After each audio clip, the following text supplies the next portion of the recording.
시청자 여러분 안녕하십니까? 뉴스데일리 베스트 민앵커입니다.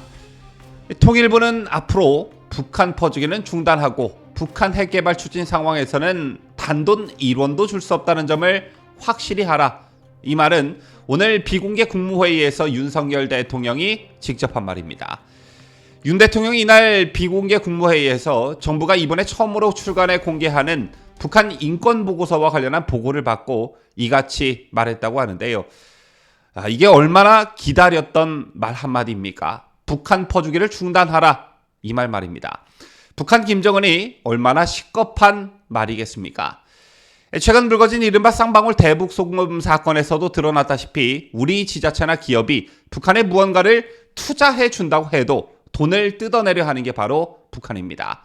그렇다고 해서 이런 돈들이 매일같이 굶주리고 있는 북한 주민들에게 돌아가는 것도 아니죠. 오로지 3대 세습 독재 김정은 정권에게 들어가는 돈입니다. 자, 오늘 윤석열 대통령이 북한의 영린을 건드렸습니다. 북한이 가장 예민해하는 것 중 하나가 바로 인권 문제를 거론하는 것인데요.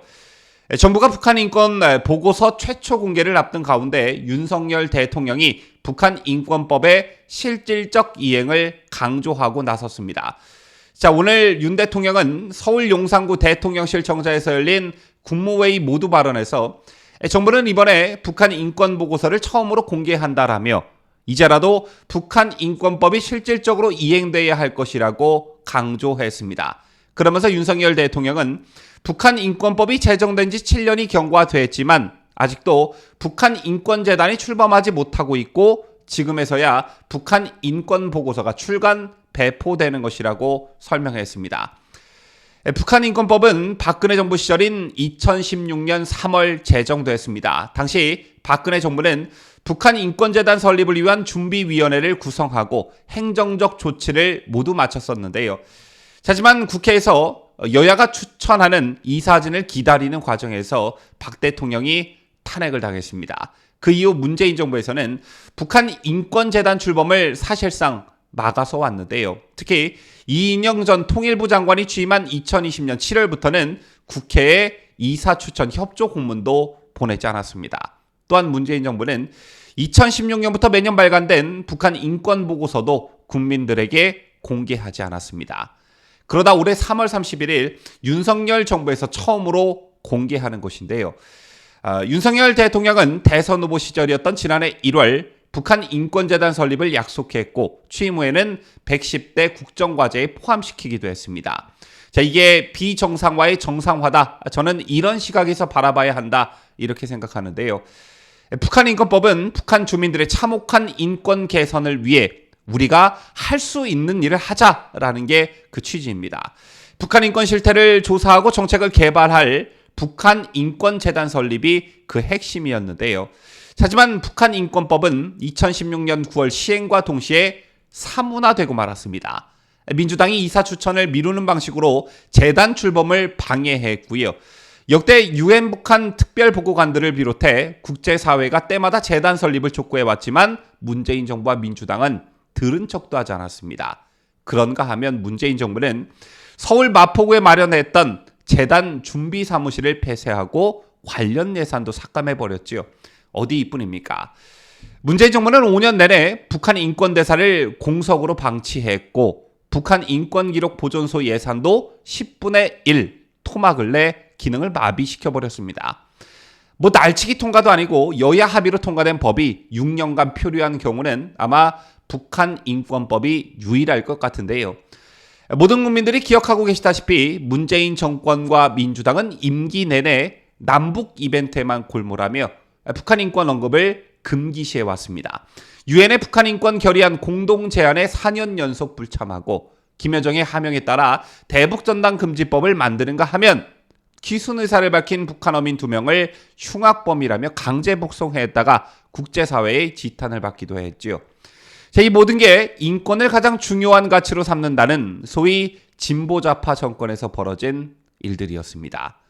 따라서 이 모든 것을 제자리로 돌려놓고 꼭 북한과 이해 당사자인 대한민국의 입장이 아닌 자유진영 국가의 한 일원으로서 꼭 해야 할 일을 해야 한다. 그 첫발걸음이 내디뎌졌다. 저는 이렇게 평가하고 싶습니다.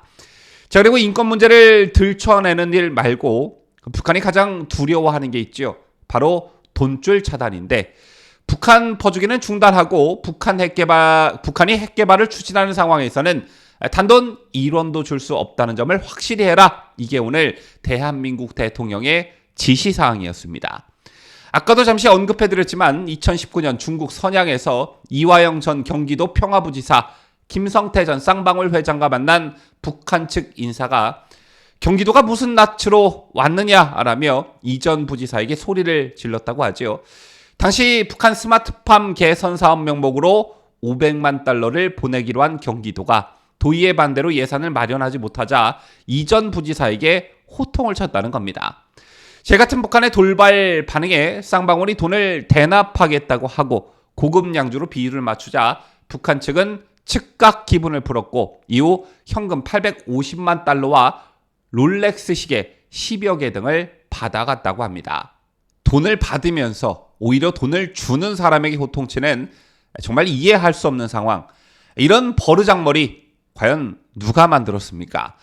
돈을 받는 북한이 호통을 치고 돈을 주는 남측 사람들이 머리를 조아리는 현상. 이렇게 된 것은 한국 정치권이 북한을 국내 정치에 활용하고 이용해 왔기 때문입니다. 북한은 이를 잘 알고 있고 너희들 정치에 도움을 준 대가로 돈을 받는 것으로 생각하고 있으니 이런 반응이 나올 수밖에 없는 것이겠죠.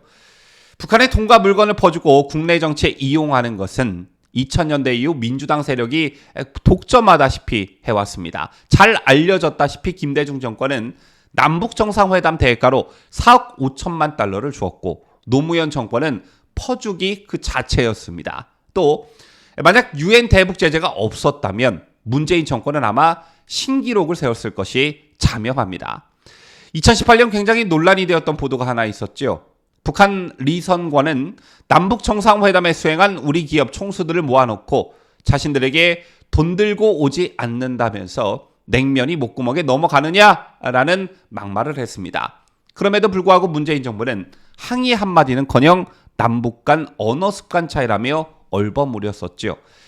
제처럼 정부가 앞장서서 북한 비위나 맞추고 자빠져 있으니 북한도 갈수록 우리 국민을 무시하는 이런 악순환이 계속되고 있는 것입니다. 그리고 또 한 가지, 개성공단만 봐도 북한 퍼주기를 당장 멈춰야 한다라는 결론이 쉽게 나오게 되는데요. 2007년 주한미국 대사관이 작성한 기밀 문서를 보면 북한 정권은 개성공단 노동자들에게 책정된 월급여 58달러 중 2달러만 노동자들에게 지급하고 나머지 56달러를 정권 차원에서 가져간다. 이런 내용이 있습니다. 당시 알렉산더 버시바우 주한 미국 대사는 북한 정권이 개성공단 근로자들의 월급 중 96% 이상을 편취해 간다고 본국에 보고했는데 당시 개성공단 근로자가 15,579명인 점을 감안하면 매월 87만 달러, 당시 우리 돈으로 약 9억 3천만 원이 북한 정권으로 흘러들어갔다는 것입니다. 개성공단 시행 당시 미국은 북한 노동자들이 시간이 지나면서 자유시장 경제, 즉 자유세계에 대한 경험을 할 수 있는 폭이 점점 더 늘어날 수 있다면서 개성공단의 순기능에 포커스를 맞추기도 했었는데 그 전망은 장밋빛에 불과했던 것이죠.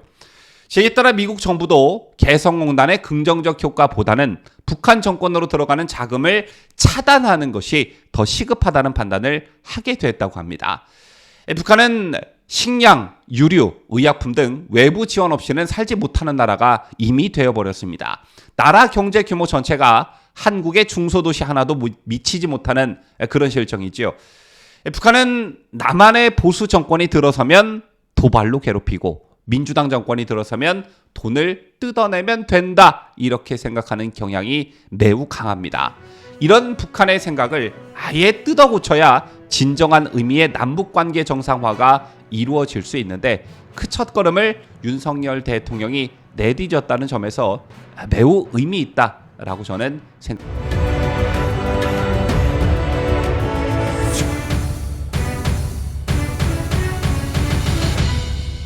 함께해요. 뉴스 데일리 베스트.